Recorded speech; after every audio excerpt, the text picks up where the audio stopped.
going on, Brian? How are you today, Chad? Doing pretty good. This is our fourth episode? Fifth, I think. Fifth? Yeah, we missed one. And You backed out on me. Yeah, we're covering the May 19th Alderman meeting from Tuesday night. This is the Roundabout Roundup with Yes, Brian sir. and Chad. We would go over the Hernando Board of Alderman meeting, talk about other things relevant to the city of Hernando. And if any of the listeners have questions, they can either text them to me or email them to me, and we will address it on the podcast. Sure. If it pertains to city business, so to speak. City business. Yes.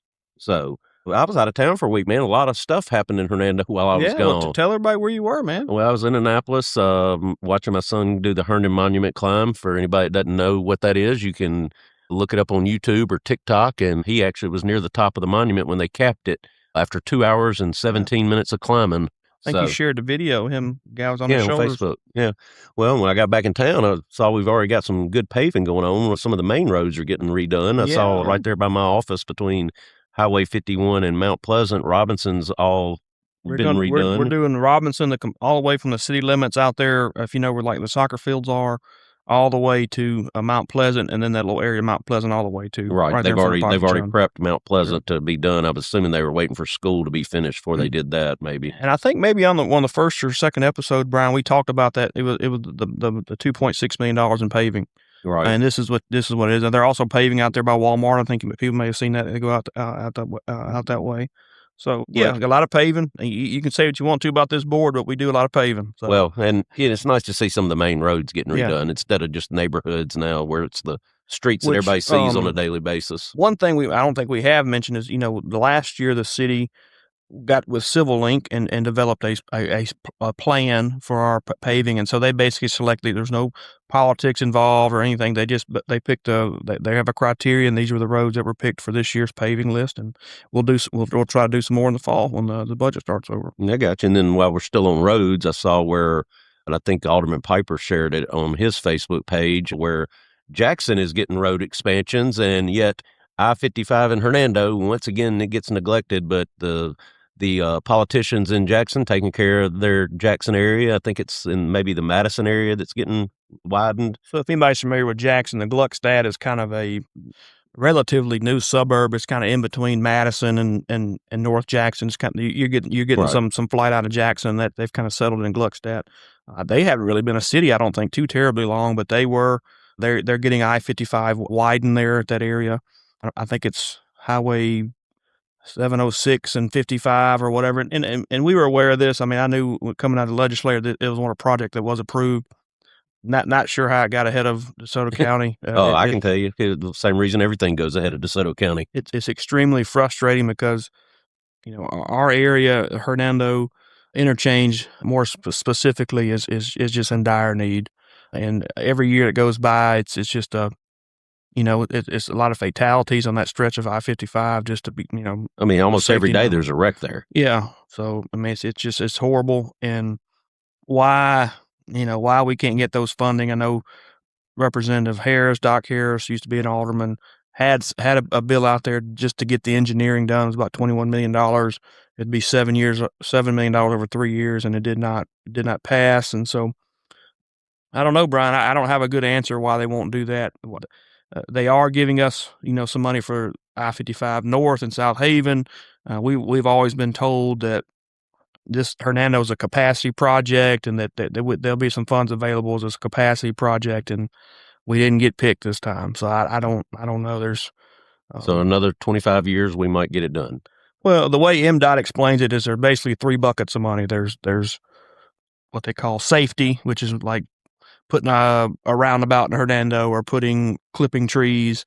And then there's maintenance to existing roads, repaving roads, and then the capacity, which would be adding new roads. And so, and I think the way the MDOT will explain, they're basically rated on the way they maintain the roads. That's how you got to keep that so high. So that's where they put the bulk of their funding.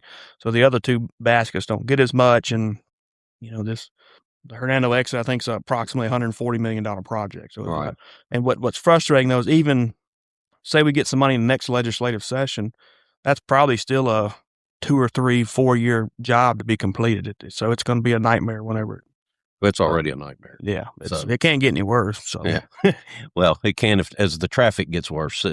Backing up there on Commerce. And I just want to say, a lot of people in Jackson wonder why maybe we don't support them, we don't vote in high numbers. It's because I think we get ignored a lot of times because we're a different median market, and things like this is just a slap in the face to me. Well, and I've told a couple of them that on the state level that y'all come up here and want to talk to us about our votes every 4 years and then ignore us the rest of the time. So. But no, before we get into the meeting, I did want to mention too, graduation for Hernando High School is this Sunday at 3:00, and I guess that will be Dwayne Case's last official business. He has announced his retirement, so that will probably be his last official duty. I don't think it's a secret, but he's doing we'll put this out tonight or tomorrow, but I think at 11:45 tomorrow, he's having like a little reception thing. I know we did a proclamation for him. We're going to read him a proclamation. Yeah, and then so he'll be retiring, and they're having that for him tomorrow. And Nick Tungett, I think that's previously was at Horn Lake, but he lives here in Hernando. Yes, will be taking over as the new Hernando High School principal. So, and then I guess that's all the new stuff. Well, you miss something, and you're usually on top of these things, Brian. What did I miss? We have a new softball state championship, and they were out in Hernando. Oh my goodness, that is right. I actually watched game 1 and game 2. Game 3, I was out and about and I didn't get a chance to watch it, but I kept up with it. Yeah, they lost 2 years in a row and finally got over the hump this year. And so I think they won. They won in 22, 23. 20 when the Shaw girls were there, right? Riley Eister was there when they won it, and she just graduated college and finished her McNeese. So it's been about 3 or 4 years. It's been about 4 years since they won it, and but they've been there. I think they've been the last 3 years. Yeah, they've been to the championship. So great program. Nikki Witten has going there. Softball's always been a strong sport for us, kind of like soccer's always been pretty strong. So I guess we can get into the meeting. Wasn't a ton on the agenda to be talked about, but one of the first things was Alderman Miller announced that he is up for Vice Municipal League president or vice president. Yeah, so the Municipal League is kind of like our statewide organization for cities. There's approximately 400 cities in the state of Mississippi, and we have a Municipal League, which is common through all the states. And that's kind of, we use our lobbying arm and things. And so they have elections. And so he is running to be the third vice president. So the way that works is he'll be a third vice president one year, the second vice president next year, first vice president, and then he'll become the president. Well, that'd be good to have somebody from our city on that. I would assume it can't hurt. And he will think he'll be the first, if he's successfully elected, he will be the first alderman to serve in that role. Usually that's a mayor.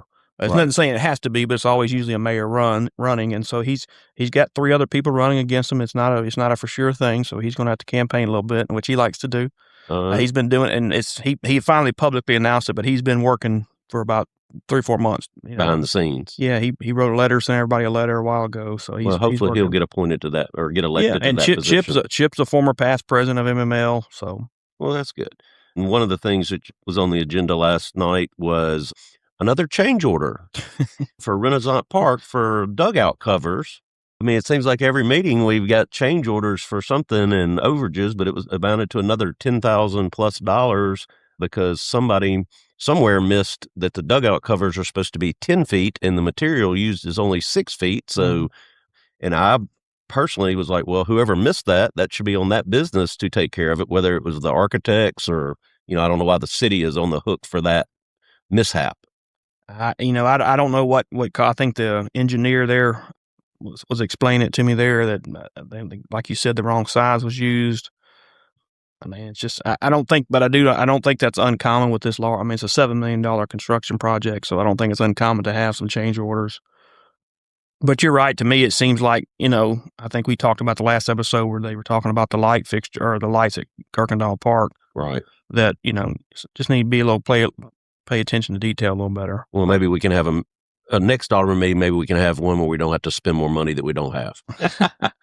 Well, I mean, you're talking about $10,000 is not a much, but it is somebody's money that we're spending. So, well, and I will make a note that everybody voted for it except for Alderman Kitchens did vote against that change order, and I'm assuming that's him piggybacking right off of all of his no votes the meeting before on the change order. I didn't even pay attention to him voting no. I didn't. Yeah, he did vote no. The rest of you voted yes, and he was the one no vote last night on that. And the agenda online never matches So I'm guessing things get added or pulled, but it was hard to keep up for the second Yeah, meeting in that's a something we row. can talk about. So the way it works, the mayor is responsible for setting the agenda, and he usually sends us something. We get a packet on Fridays with all, basically all the stuff we're going to talk about, and we can always add things to the agenda, and like something like with Coach Case retiring, he's having an event, so he want to go ahead and put the proclamation on there. So he added that. And so we have the ability to add things, and like you said, I'll show you right here. This is what we get at the meeting. It says amended agenda, and it's highlighted what he added from what I put on Facebook and what's on the Gotcha. website. So And y'all had another proclamation for the garden club, is that right? yeah, I think whatever particular week is National Garden Club Week or whatever, and so we did that. There's a really active garden club in Hernando. Natalie Lynch is a member of it. Bruce Robinson's wife is, I think, in some kind of leadership role with it. I texted Natalie because I saw y'all take the picture with them last night. And I was like, well, I couldn't join that if I want to. I'm gray-headed and bald, and every one of them is blonde-headed. So I think I made a joke to The her that Blondehead Club. you have to have blonde hair to join the garden club. So, but yeah, every one of them had blonde hair in the picture last night. So I Sure. thought that was funny. And then y'all had a zoning, no, I guess not a zoning, a final plat for the lots over there by Gateway Tire. Yes, Gateway Tire has 2 lots there, and I think 1 or 2 lots. Anyway, there's a restaurant coming there, and from what I understand, it's going to be a Captain D's / Long John Silver there. So if you enjoy, I guess fried fish, that's going to be your place. I don't know. That's not my particular type of food, but some people may like it. So. Yeah, I'm not a big fan of it either. But so it's going to be like a Captain D's Long John Silver's going there. Yeah, and so his guys doing the tire repair and lunch. They can walk over and get them some fried fish or whatever. So. Well, we have a couple other businesses too. Market 23, which was a sandwich shop or meal prep place that was over by there, Domino's, right by Domino's. It moved in next door to where Fratello's used to be. Fratello's has changed right names. there on Highway 51, and they now have a full salad bar. I actually ate lunch there today, and they've added a few things to the menu. And Market 21? Market 23. Okay. Market 23. Yeah, Market 23. It does have a salad bar, kind of like a Jason's Deli type, except they fix it. You kind of fill out what you want on there, and they fix it, but it's right there. I may stop by there tomorrow. I ate for lunch there, and then, like you said, Fratello's had a name change and is changing their menu. Off the square, I think. Something like that, off the square, or north of the square or something. I don't know, but I saw where they're redoing their menu and gonna. Yeah, well, husband wife couple, and I can't think. And they purchased that business, I guess probably about a year ago, and then I think they've decided to rebrand and change the menu and get away from the Italian stuff. And right. So. Well, and then also where Market 23 was in the strip center there with Domino's, we're getting a place called Sweet Sips going in there. Yes, it's not a tea shop. It is not a tea shop. It's more of a dirty soda. Dirty soda, which is basically where they take a Sprite and add peach puree and things like that to it. Oh, okay. I was reading on their website, kind of that they were explaining the concept behind it, and so it's not a tea shop. It's more of a dirty soda. That's Wesley and his wife. Wesley correct? Callahan and Heather Callahan. They said they did talk to him. He said they hope to be open around July. I'm assuming y'all will approve that, but y'all do like to deny all these businesses in town, and we may have too many of those kind of stores. I don't think we'll have to do anything there. I think it's already zoned for commercial business. Well, that's kind of piggybacking off of something we'll talk about in a little bit. So, man, you're always tough on me, man. No, and y'all had T-shirts on supporting the farmers market that y'all wore last night, and we have one of the best farmers markets in the country, so make sure you check that out. And so we're getting several new restaurants that are not Mexican restaurant, so that's a good thing. Yeah, I don't know if we have ever, there's a gentleman that ran for alderman several years ago, and that was like one of his platforms on his little mailer was, I will get another restaurant approved in Hernando, not Mexican. I don't know if you remember. I can't remember what ward he was in. I think that may have been he ran for alderman. Yeah, Mr. Cotton. Okay, I don't remember that. I think he ran against Bruce. He was one of the guys that ran against Bruce. And he did not win. That no, he did win, did not work. I remember his card. It was kind of funny at the time that he was going to get another restaurant, not Mexican. Okay. Well, and then y'all, one of the other major things y'all did, I guess it wasn't major, but y'all were updating zoning stuff or codes with where data centers can go or mini storages or vape stores. Do you want to kind of elaborate a little bit on that, what y'all were doing with that? Yeah, so, and I'll give him credit. This is Alderman Kitchen's one of his things is he wanted to look at some of the zoning and some of the design standards and things. And so we formed an ordinance committee that myself, Mr. Alderman Kitchens, and Alderman McClendon sit on, and we've met multiple times to go over different things. And we had a list of different things to change. And one of the things is like making a conditional use for a vape store, which I think we may talk about in a little bit about some vape stuff. But so going forward, and so it'll take effect 30 days from last night. To open a vape store, you have to do a conditional use, which you have to go in front of the planning commission and get it approved. Another thing was the mini warehouses or storage units are going to be moved from commercial designation to industrial designation. So the zoning will have to be industrial, and you'll have to get a conditional use. So you can't put any more right in the middle of town anymore. Yeah, that's right. Well, you have to have a zoning change, which is a process. Then you have to get a conditional use, which is a process. So because you can't legally prohibit things, right? You have to have a process. I don't know. Can you not? Huh? We're going to talk about that. You can't legally prohibit things. You got to have a justification. So we created a way to limit where they go. And that covered data centers, vape shops, yes, mini storages, a couple other things I think I heard Jared mention. Yeah, we made some changes to our sign ordinance. It didn't really come up this time, but I think at the last we talked about the signs being certain size and things. Those are all approved last night. So I think it's a good step forward. I think it's something we probably need to look at every 3 or 4 years, is look at some of these as things change and make changes. Well, we'd have never even been talking about data centers 3 or 4 years ago, and now that's become a hot topic in DeSoto County. Like, I mean, just 10 years ago, vapes was not, I don't know if they even existed. I'd never, even when I was in high school and stuff, there was vapes. Head shops, is what they called them. But and that's another thing. We defined what that is. I think that if their business is 50% more of vapes or whatever, it's considered a vape shop or whatever, head shop. And so you have to get a conditional use for that. I gotcha. And then we will go into the one thing that y'all did deny last night, which was a large topic, the liquor store that wanted to go in where there is a vape store sign. There is a vape store sign at the gas station at North Parkway and 51, and that was denied last night. It was upheld. The planning department was upheld because the planning department had denied it unanimously. Yeah. And so there's a little history to this, and it's a little long-winded, but I'll try to explain to. So for years we've required a conditional use on a liquor store. However, the ABC, which is alcohol, I know that Daniel Dunlap's going to get me mad because I can't. The Alcohol Beverage Commission, I think, or something like that. ABC. He'll text me and let me know. They're the ones that give the minors in possession in Oxford. I know that. So anyway, they regulate liquor stores, and for years, if you met the criteria, a city could not have more restrictive conditions than what the state required. And so you saw not a lot, but you had a couple pop up, and the one across from Danny Phillips Funeral Home was there. I think the one over used to be by the gym, and now it's by Mississippi Eats there. Those were all put in place. I think the couple in Nesbitt, I know one had been there for a while. Yeah, the cabin one's been there for a while. Well, you're like me when we were young, and Flying Woody's was the only liquor store in town, right. So anyway, and so you couldn't, the city could not restrict them.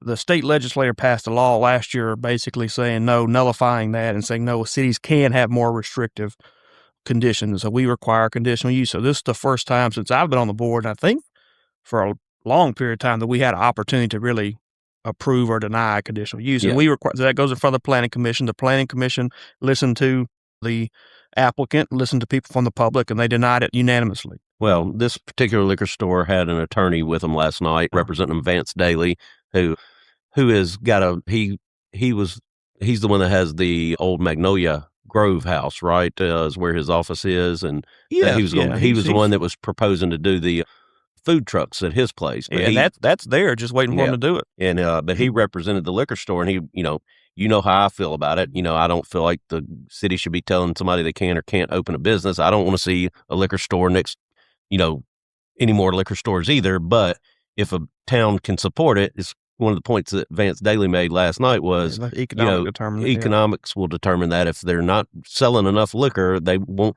be in business. They will go out of business. And, that's kind of the way I feel about it. And he brought up the fact that we have a liquor store that backs up to right there by Congress Park and, right there at Oak Grove. And Alderman Miller was quick to say that was because of that law with the state, that with the ABC, that the city had no say-so on if it could go in there or not. But he also made the point, one of the other points that I thought Mr. Daly made was a lot of gas stations have bays now, and it's very common all across our county to see a liquor store or vape store in one of the bays that's attached or by the gas stations. And that was one of his other points. He's like, we've done it in the past, and there's a vape store sign already there. I would think a liquor store would be more beneficial than a vape store to the public. And there really wasn't anybody there to speak against it last night, which actually shocked me. I thought you would have some constituents. They know they have a strong alderman that's going to represent them. That's what they Well, knew that. and it was unanimously voted down. So and Vance did it. Mr. Daly, Vance, whatever you want to call him, he's a very good attorney. He's good. He knows what he's doing. He's represented some other people in front of the planning commission and the board of aldermen, and I just don't think there's an appetite for that type of business. I mean, I think you can make a really strong argument that even though it may not affect home values and things like that, I think there's an adverse effect to your neighborhood when you put a liquor store up down the street. That people think, man, look at all these liquor stores in town. You don't want that, right? And so I think that was the consensus of the board. I can't speak for everybody. Well, and Alderman Kitchens, he talked about that part of it. And he also talked about one of the points I think he was trying to make last night was that it may not directly affect the neighborhood right now, but what does it do to that neighborhood 15 years from now or 20 years from now? Well, like the question I asked Vance was, I think he agreed to it. I mean, we know that a liquor store has a negative connotation to a community. Typically they're, and I know they're not in Hernando because we have a good police department. They're, crime ridden. If you see a lot of liquor stores, you think that may be a crime area, things like that. I mean, that's just, we have a great police department, so we don't really see that type of crime in Hernando, but. Well, and the liquor stores that we do have in Hernando, for the most part, are in brick buildings. They're done nicely. They're not like I own a building in Charleston, Mississippi that has a liquor store beside it. And that is exactly what you think of when you think of a liquor store with a negative connotation. I mean, I can be down there at 10 o'clock in the morning. There's people hanging out front the liquor store. So, well, and I think they're going to look at some other locations in Hernando. So, and I will say the guys the applicants, they have a business in South Haven and good people. Were they the same people, the people that were trying to open the liquor store? Is it the same people that own that particular gas station? No, bro. So this group, it's three different people, but the majority owner of the guy who was making the application owns Spice World in South Haven. I think it's like an Indian type of grocery store or whatever. Very good. I think does a good business there. And I told him, I said, just get away from the liquor store. Open an Indian restaurant right there. People would love that, I think, anyway. I would. Yeah. So I live right around the corner there, so. That's probably why you made the motion to deny the liquor store going in there. And I didn't catch who seconded the motion last night, but it was a unanimous vote. I want to say maybe Andrew. Okay, I did not catch it. Somebody seconded it, but the mic didn't pick up. I was watching on YouTube, and the mic didn't pick up.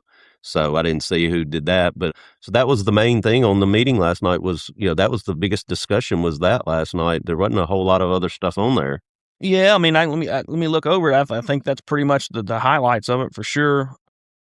And sometimes the things we don't really talk a whole lot about are going to have a big impact, like the zoning ordinance and design regulations we mentioned earlier. I mean, that's going to affect Hernando. That's going to be good for us. Well, that's why I brought that up, because I was paying attention to that part and I was trying to jot down all the places it was covering. But, that is a definite big thing, because again, everybody knows we have the mini storages that you can see right there from the interstate. I'll share all the changes. I have a list of all the changes. I'll share them on my Facebook page if anybody's interested. Okay. That'd be good to see. So.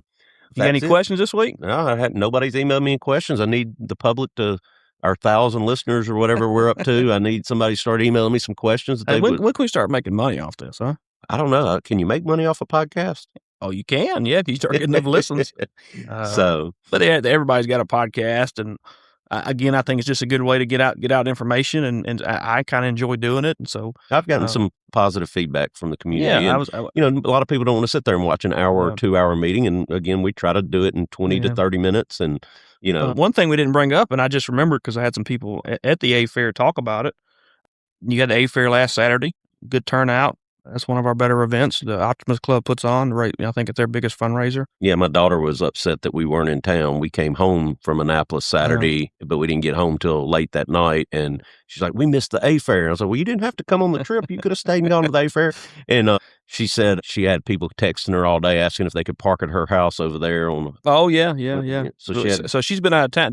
Does she know about the water leak over there? Well, yeah, you can see it. I mean, the newly paved street is busted up. We just paved that street a couple months ago, and we got back in town, and I drove over there. I'm like, well, what happened here? So, but yeah, she had several friends text her or call her and want to park. That's Bibb Street, isn't that Bibb? She's on Holmes. Yeah, but the leak's on Bibb, right? No, it's on Northern. Northern, okay, yeah. We had a leak there that became a big. We thought it was a small leak, and then realized it was a big leak. So the hole's pretty big. We had to dig it all up, and we literally, a month ago paved that street. So. Yeah, that's what I was thinking. I was like, man, we just paved this street, and we've already busted it up. So, but yeah, that's all I got for this episode. If there's nothing else, Chad, I've enjoyed doing it, and we'll catch you here in about 2 weeks on the next Roundabout Roundup. Roundabout Roundup. Thank you.